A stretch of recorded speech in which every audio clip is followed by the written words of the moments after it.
Anda telah mempelajari tentang arah mata angin. Masih ingatkah anda 8 arah mata angin yang telah anda pelajari? Mari kita ulang semula. Terdapat 4 arah mata angin utama, iaitu utara, selatan, timur dan barat. 4 arah mata angin yang lain juga dikenali sebagai arah mata angin perantaraan adalah timur laut, tenggara, barat daya dan barat laut.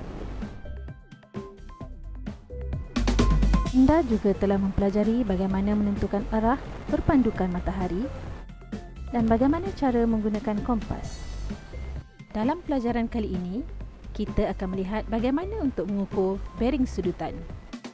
Arah sesuatu tempat dapat ditentukan dengan menggunakan bearing. Apa itu bearing?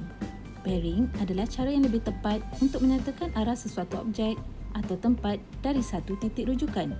Unit yang digunakan adalah darjah. Apa pula maksud bearing sudutan? Bearing sudutan merujuk kepada bearing yang diukur dari utara mengikut arah pusingan jam.